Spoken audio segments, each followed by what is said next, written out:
સિયાવર રામચંદ્ર ભગવાનની જય. પવન સુત હનુમાનજી મહારાજની જય. સદગુરુ દેવની જય. મનુષ્ય જીવનની અંદર પરમાત્માએ આપેલા આ દિવ્ય આયુષ્યનો ઉપયોગ ક્યાં કરવો જોઈએ, એમની વિશેષ વાતો આપણા ધર્મગ્રંથોમાં આપણા મહાપુરુષોએ પોતાના નિજ અનુભવો દ્વારા કરી છે. જ્યારે જ્યારે શાસ્ત્રમાં ડોકિયું કરીએ ત્યારે આપણને ખબર પડે છે. રામચરિત્ર માનસ મહાત્મા તુલસીદાસજી બોલે છે, હે બીનો સતસંગ વિવેક ન હોઈ, રામ કૃપા બીનો સુલભ ન સોઈ. શ્રી રામ જય રામ જય જય રામ. શ્રી રામ જય રામ જય જય રામ. બીનો સત્સંગ વિવેક ન હોય, રામ કૃપા બીનો સુલભ ન સોઈ. આ મનુષ્ય દેહ વડે મારે શું કરવું જોઈએ, મારે શું કરાય શું ન કરાય, શું ખવાય શું ન ખવાય, ક્યાં જવાય ક્યાં ન જવાય, આ માર્ગદર્શિકા એ જ્યારે ભગવાનની કૃપા થાય, ત્યારે સત્સંગની અંદર જઈએ ત્યારે આપણને પ્રાપ્ત થાય છે. બાકી જીવનની અંદર બનતા તમામ કર્મ જ્યારે આપણે નજર કરીએ, કર્મ બાજુ નજર માંડીએ, ત્યારે આપણને ખ્યાલ આવે નાના એવા કર્મના પણ કેટલા મહાન ફળ હોય છે. અને કોઈ પણ કર્મ કર્યા વિના ક્યારેય મનુષ્ય રહી નથી શકતા. આજ રામચરિત્ર માનસમાં મહાત્મા તુલસીદાસજી બોલ્યા, હે કર્મ પ્રધાન વિશ્વ કરી રાખા, જો જસ કરહી અસી ફલ ચાખા. જો જસ કરહી અસી ફલ ચાખા. શ્રી રામ જય રામ જય જય રામ. શ્રી રામ જય રામ જય જય રામ. કર્મ પ્રધાન વિશ્વ કરી રાખા. હાલતા ચાલતા આપણા દ્વારા કંઈક ને કંઈક નાના મોટા કર્મ થાય છે, પણ એ કર્મ એની અંદર જો ક્યાંક થાપ ખાઈ જઈએ તો એના કેવા પરિણામ આવે. આજ રામચરિત્ર માનસમાં મહાપ્રભુ મર્યાદા પુરુષોત્તમ ભગવાન શ્રી રામ, એમના પિતા મહાત્મા દશરથનો પ્રસંગ તમામ સનાતની ભારતીયો જાણે છે. એક દિવસ મહારાજ દશરથ પોતાના કક્ષની અંદર તૈયાર થતા હતા. પોતાના કાનના પાછળના ભાગમાં એક શ્વેત વાળ જોયો. મહારાજ દશરથે નક્કી કર્યું, અમારી રઘુકુળની પરંપરા મુજબ હવે મારે રાજ્ય ગાદી મારા મોટા કુંવર રામને સોંપી દેવી જોઈએ, કારણ કે મને વૃદ્ધા અવસ્થા આંબી ગઈ. મનોમન નિર્ણય કરી તૈયાર થઈ મહારાજ રાજસભાની અંદર આવ્યા. ગુરુજનો પ્રજાજનો તમામ અધિકારીઓ બધા ગોઠવાઈ ગયેલા. દશરથ મહારાજ વશિષ્ઠ મહારાજને વાત કરે, ગુરુદેવ, મારા પિતા અજ જ્યારે એમને વૃદ્ધાવસ્થા આવી ત્યારે અમને ગાદી સોંપી, પોતે બાકીની જિંદગી ભગવાનના ભજનમાં વ્યતીત કરી. આજે એવી અવસ્થા મને પણ આવી ગઈ ગુરુદેવ. તો હવે મારા ઉત્તરાધિકારી તરીકે ભગવાન રામ પણ હવે યુવાન અવસ્થાને આંબી ગયા છે. બધી જ રીતે રામ કુશળ બન્યા છે, ત્યારે રામને ગાદી સોંપી હું પણ આગળની જિંદગી પ્રભુ ભજનમાં વ્યતીત કરું. ગુરુદેવ જલ્દી જુઓ ને, રામને ગાદી દેવાનું યોગ્ય મુહૂર્ત ક્યારે છે? વશિષ્ઠ મહારાજ કહે, અરે રાજન, રામને ગાદી દેવાનું યોગ્ય મુહૂર્ત આવતીકાલે સોનાનો દિવસ છે. આવતીકાલે રામને ગાદી દેવાય અતિ ઉત્તમ. ભલે ભલે ગુરુદેવ. આ બાજુ દશરથ મહારાજે નગરમાં ઢંઢેરાઓ પીટાવ્યા. ચોરે ચૌટે લોકો વાતો કરવા લાગ્યા. આવતીકાલે તો બનશે રામજી રાજા ને અમારી મહારાણી સીતા. માટે આજે વગડાવો રૂડા શરણાયો ને ઢોલ. કાલે રામજી રાજા ને અમારી મહારાણી સીતા. તમામ પ્રજાજનો અતિ આનંદિત બન્યા. આવતીકાલે રામ ગાદી પર બેસશે, આપણા મહારાણી સીતાજી બેસશે. પ્રજાજનો તૈયારીઓ કરવા લાગ્યા. પોતાના આંગણે અવનવી રંગોળીઓ પુરાઈ, ચોકે ચોકે સાથિયાઓ પુરાણા, દરવાજા ઉપર આસોપાલવના તોરણો લટકાવ્યા, બજારો શણગારવામાં આવી. તૈયારીઓ બધી થાય છે. સંધ્યાનો સમય થયો, રાત પડી. આ બાજુ અધોરા કાનની મંથરા કૈકેયીના મહેલે પોગી કે મહારાણી કાંઈ ખબર છે કે નહીં? કઈ વાત મંથરા? અરે મહારાણી, આવતીકાલે તો રામને ગાદી દે છે મહારાજ. રામ જો ગાદી પર બેસે પછી તો આપના પુત્ર ભરતને બોલાવે પણ કોણ? અવનવા વેણ બોલે છે, આપણે સૌ જાણીએ છીએ. હે, કાલે તો રામને ગાદી દેવાય છે. રામને ગાદી દેવાય સાંભળી પોતાના ગળામાં સોનાનો હાર હતો. મહારાણીએ વધાઈના રૂપમાં મંથરાને આપ્યો, પણ મંથરાએ દાદ ન દીધી. અવનવા શબ્દો ભર્યા, કાન ભંભેરણીના શબ્દો કૈકેયીને એવા લાગ્યા. કૈકેયીને મંથરાએ પઢાવી દીધું, મહારાણી આવતીકાલે રામ ગાદી પર બેસે એના સમાચાર દશરથ મહારાજ દેવા આવે તો આગળના 2 વરદાન બાકી છે, માગી લેજો. 2 વરદાનમાં રામને ગાદીની જગ્યાએ વનવાસ માંગજો અને રામની જગ્યાએ ભરતને ગાદી સોંપાય એવા રૂડા વચન માંગજો. આટલું કઈ મંથરા રવાના થઈ. કૈકેયી પોતે કોપ ભવનમાં પૂજ્યા છે. આ બાજુ મહારાજ દશરથ કૈકેયીના મહેલે પધાર્યા. જ્યાં જઈને જોયું, મહારાણીના છૂટા કેસ છે. અરે મહારાણી, આજે આવા દીદાર કેમ છે? આવતીકાલે તો રામને ગાદી દેવાય છે. મહારાણી, કૌશલ્યાનું સંતાન રામ, પણ કૌશલ્યા કરતાંય રામ આપને વધુ વાલા છે. તમે આજે આ શું માંડ્યો?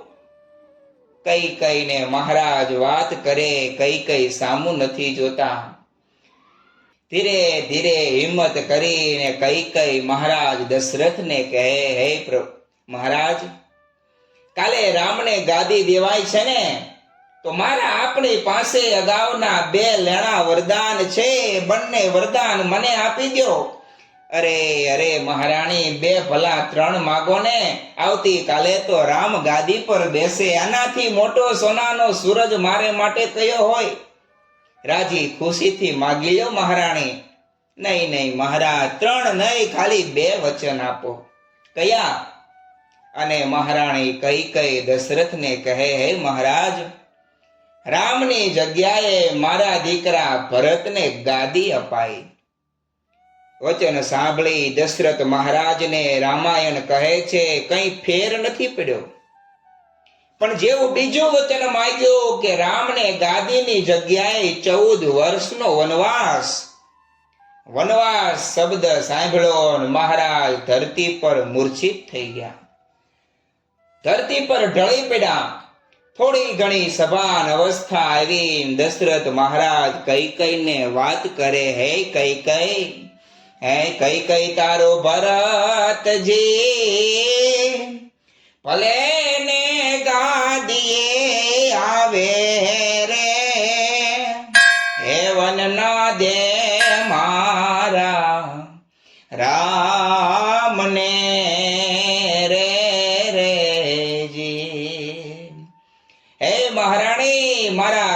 મને વનવાસ ન દે. તારા મનમાં હોય કે બીજું માગી લેને, પણ વન ના દે મારા રામને.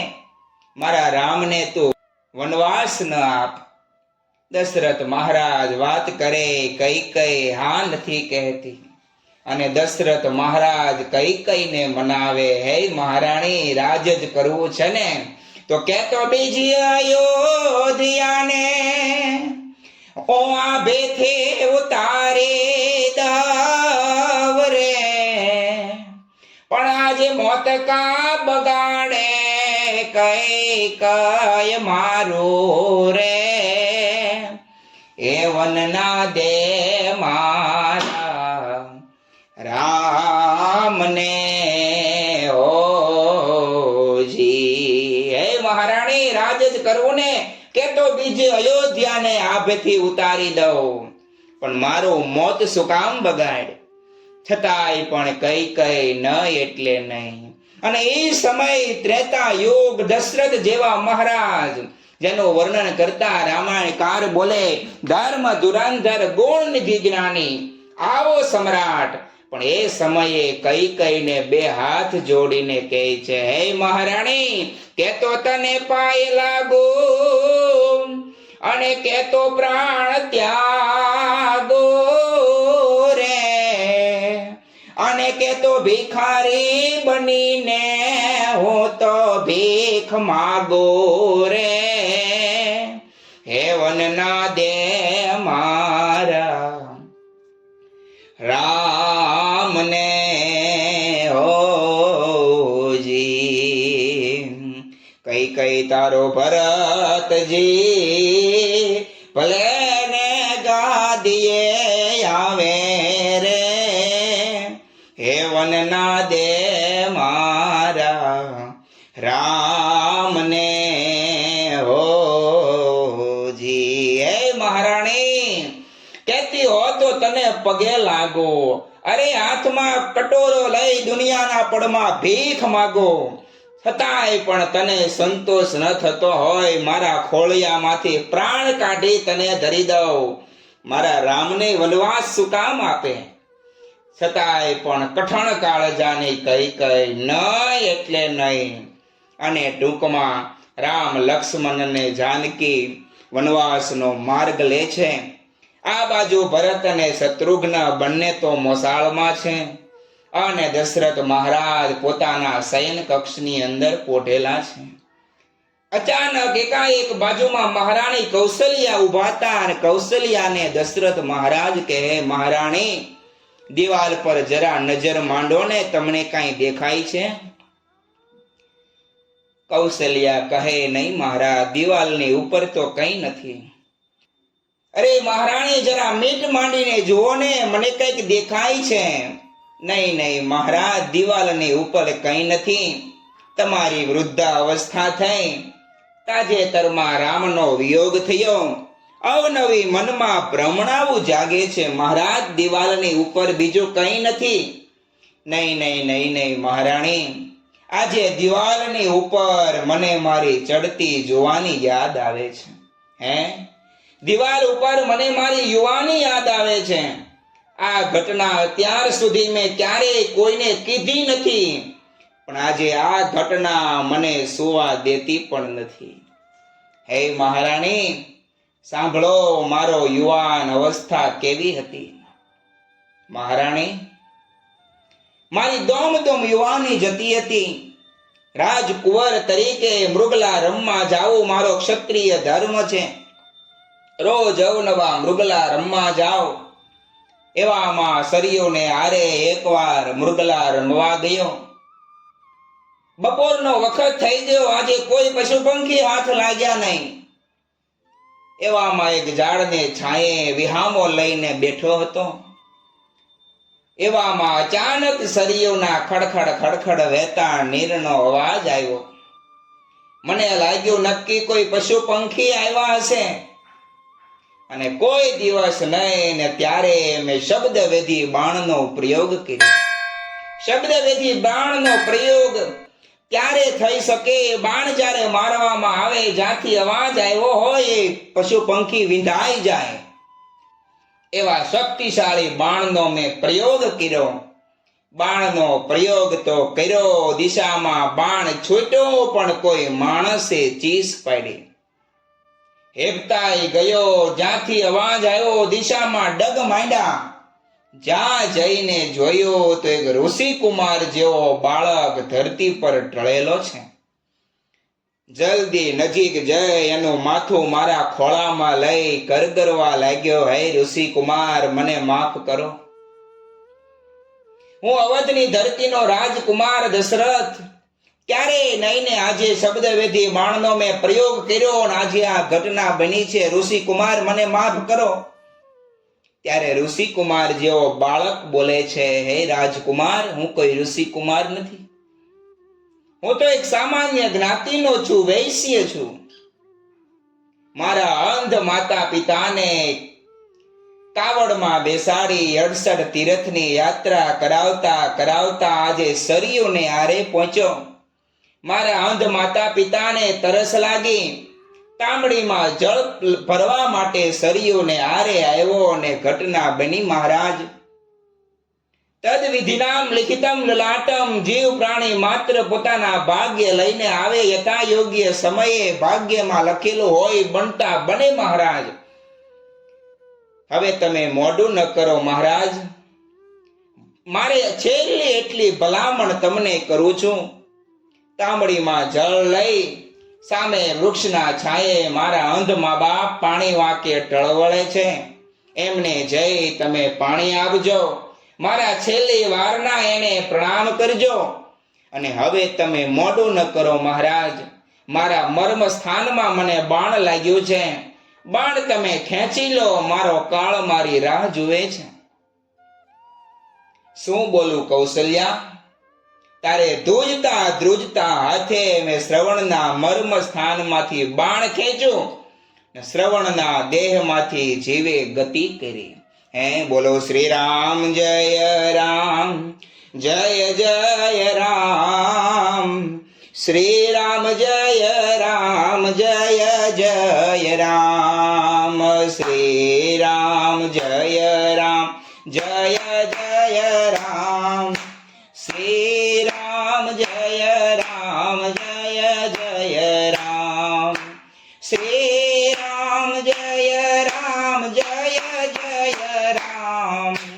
શ્રી રામ જય રામ, જય જય રામ. શ્રી રામ જય રામ, જય જય રામ. શ્રી રામ જય રામ, જય જય રામ. શ્રી રામ જય રામ, જય જય રામ. શ્રી રામ જય રામ, જય જય રામ. શ્રવણના દેહમાંથી જીવે ગતિ કરી, પણ કૌશલ્યા હવે હું વચને બંધાયેલો. તાંબડીમાં સરયુમાંથી નિર્મળ નીર ભર્યા. નીર લઈને જે દિશામાં શ્રવણે બતાવેલી દિશામાં ડગ માંડ્યા. પણ આજે ધરતીને પૂછી પૂછીને હું ડગ ભરું છું. ક્યારેય નીચી નજર નથી કરી, પણ આજે મારા પગ ઉપડતા નથી.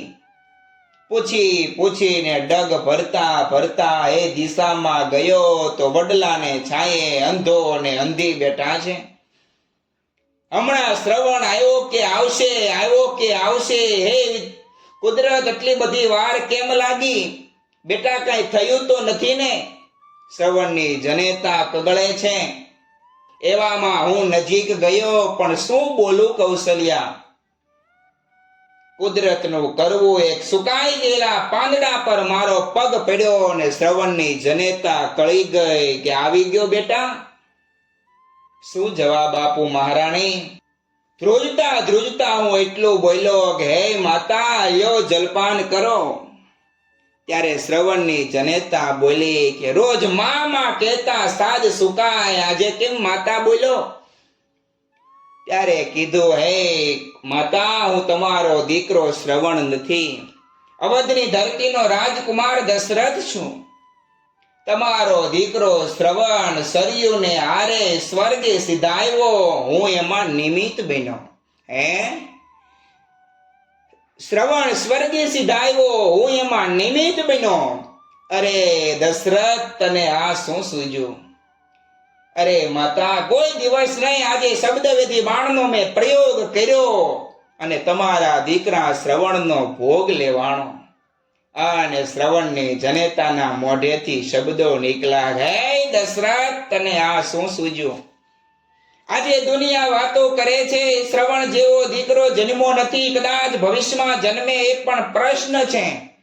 અમારા ગડપણની લાકડી બનીને હાલનારા અમારા દીકરા રૂપી લાકડી તે છૂટવી લીધી, ખૂંચવી લીધી. શું જવાબ વાળી શકું કૌશલ્યા? કશું બોલી નથી શકતો. એકાએક શ્રવણની જનેતાના મોઢેથી શબ્દો નીકળ્યા, હે દશરથ, હવે અમે તો તારા હાથના પાણી નહીં પીએ, પણ તને એટલું કહું છું, અને આશીર્વાદ માન તો આશીર્વાદ, કદાચ શ્રાપ માને તો શ્રાપ, પણ ભવિષ્યમાં એક નહીં પણ ચાર દીકરાનો બાપ બનીશ, પણ તારા અંત સમયે એક પણ હાજર નહીં હોય.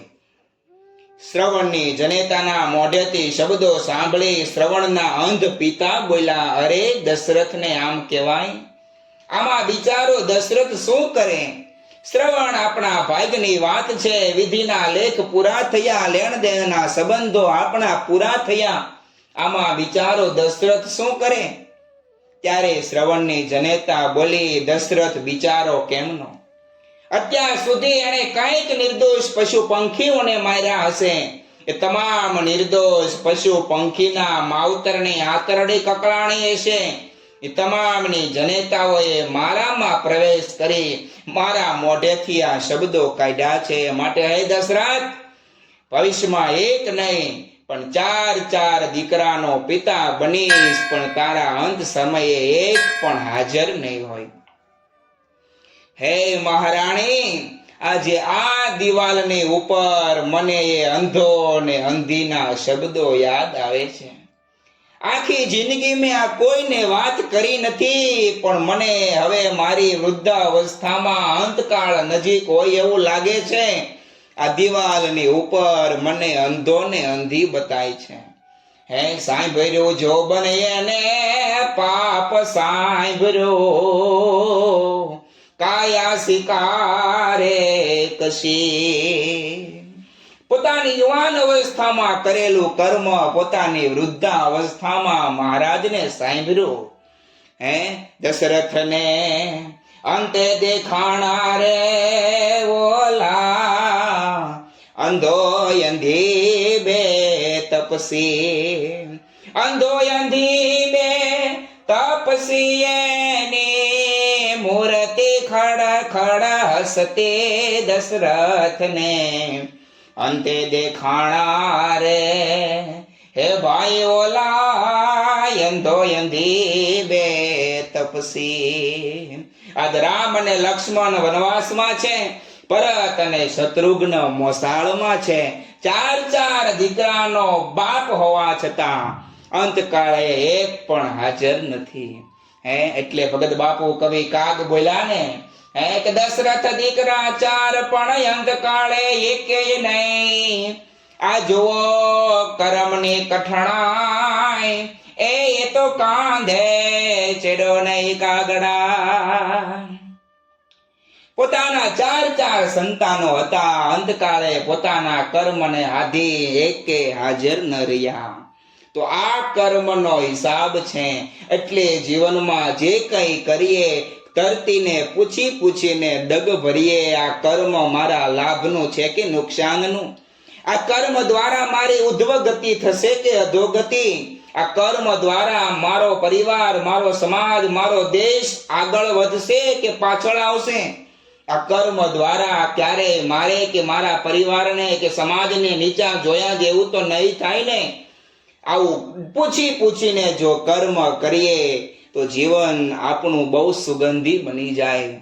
તો આવા પ્રસંગો આપણને કહે છે, પરમાત્માના પિતાને તો કયું કર્મ લાગી શકે, પણ ભગવાને પોતાના જીવનમાં પોતાના પરિવારમાં આવા પ્રસંગો ઉભા કરી આપણને સૌને બોધ આપ્યો કે આટલી કક્ષાએ પહોંચ્યા પછી પણ એમને પણ પોતાના કર્મના બદલા આપવા પડે છે.